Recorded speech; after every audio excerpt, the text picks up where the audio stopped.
first thing I would like to do is to thank, on behalf of my husband and I, everyone who attended today. And I'm glad you came to hear today our story about how the Affordable Care Act helped me get well from a catastrophic illness. Last summer, my husband and I went on vacation near the Boundary Waters of Minnesota. He likes to fish, I like to kayak. It was a good fit. One day, getting out of my kayak, I slipped on a rock and fell into the water. Big deal. It happens to everybody. I was wearing every piece of safety gear recommended for kayakers. But when I went to the water, I got a mouthful of water and swallowed it. That's happened to anyone who's probably ever swum in a lake. And I thought nothing more of what had happened. Didn't even think about it 2 months later when I got a very bad cold. And that cold turned into an awful cough. So I went to my doctor. He prescribed some antibiotics.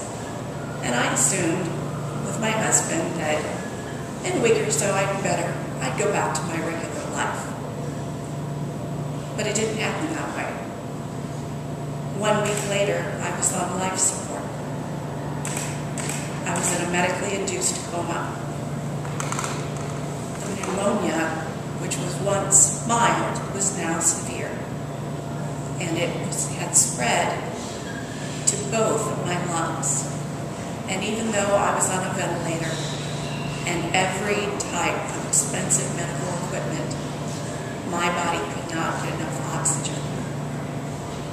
My kidneys failed, my lungs had failed, my digestive system was failing, my liver wasn't looking so great,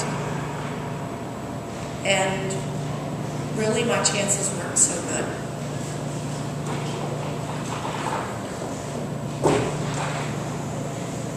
Luckily, one of my physicians asked a really important question. Have you traveled anywhere lately? And Ross said, yes, we've been to the Boundary Waters. And finally, the doctors were able to determine what was making me so sick. In that little mouthful of lake water, I developed a rare fungal pneumonia, and it nearly killed me. This is what it took for me to get well. Intensive care for 2 months, infectious disease specialists, extremely expensive medications. The medication that saved my life cost $3,000 a day. That adds up pretty fast when you're in a coma for 6 weeks. Pulmonologists, continuous dialysis until my kidneys recovered. Kidney specialists, of course. Speech therapists, ventilators, a month of physical therapy, inpatient, 4 surgeries so that I can talk and breathe better. And I'll need at least 1 more. And then once I got home nursing, oxygen equipment, more physical therapy, lots of doctor visits for follow-ups and maintenance. I tallied up one day, going to my insurance website, just to see how much it actually cost. And the cost of me getting well thus far is $1.5 million. And I still have a lot of healing to do. I was really lucky that my health insurance no longer had a $1 million limit. It did before President Obama signed the Affordable Care Act. Before I got sick, I thought $1 million would always be fine.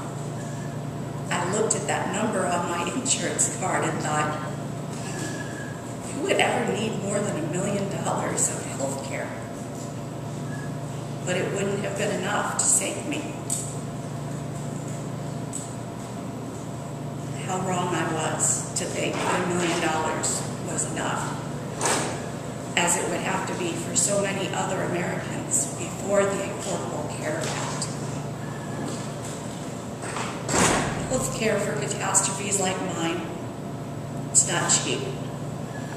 I am so grateful that I had the resources to get well and the support to do it. My husband was by my side every single day. But if you remember anything I say today, please remember this. I'm just an average person. I'm a wife, a daughter, a sister, and a friend. What happened to me was such a fluke, such an accident. But it can happen to anyone, even you. Thank you. There's been so much noise and distortion surrounding the Affordable Care Act, which Senator Harkin called one of the most compassionate pieces of legislation in generations. Today, this noise reached its crescendo with a heartening Supreme Court decision that reached across ideological lines to uphold 99.9% of this law. The time for celebration, however, must be short. Within minutes of this ruling, U.S. House leadership announced its plan to hold a largely symbolic vote the week of July 9th to attempt to repeal the entire Affordable Care Act. Amy and I now, more than ever, feel personally obligated to share our story in the hope that by doing so, Americans will finally be able to put real human names, faces, and stories with a law that's already benefited and will continue to benefit millions of middle-class and struggling Americans, while separating out the truth of the law from the distortions. Distortions characterized by words like socialized medicine, death panels, and a government takeover of the health system. As Amy so eloquently shared, we know the truth about Obamacare, a term I use with the utmost pride, far better than most people. Amy and I are and have been tremendously fortunate to have excellent health insurance through our employers. However, prior to the signing of Obamacare, her lifetime benefit cap, like that of millions and millions of other Americans, just like you and me, was capped at $1 million. Had it not been for the immediate relief on these caps, once the President signed this legislation, we would almost certainly have had to declare bankruptcy to cover the expenses necessary to save Amy's life.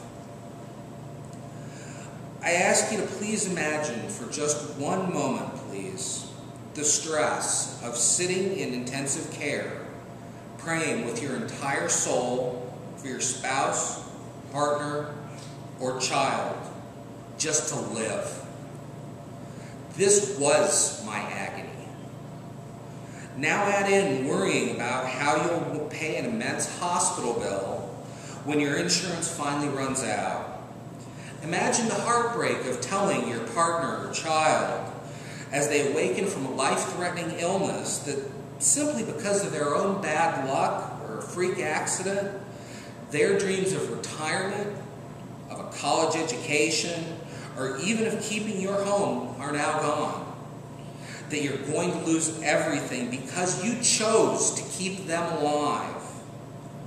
Instead of, imagine for one moment their feeling of shame and guilt at hearing what their illness has cost their family. Finally, imagine hearing while your wife lies in a coma the heartless cries of "let them die," followed by applause during a discussion of a hypothetical situation like ours in one of the early GOP presidential debates. This too, unfortunately, was my agony. Thanks to Obamacare, these additional financial fears were not part of my agony.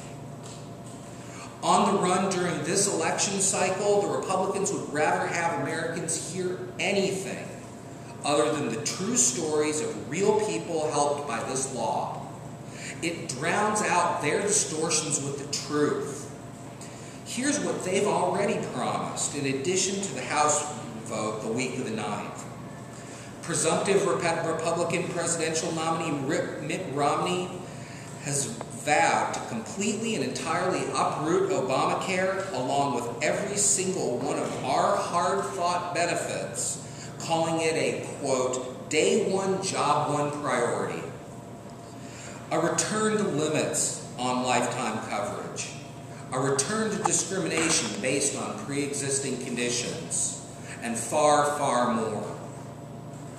Upon such a repeal, our story of Amy's freak and unexpected illness would go back to being a potentially devastating financial calamity for nearly all Americans, taking America right back to where we were before, save possibly for presidential nominees worth an estimated $250 million.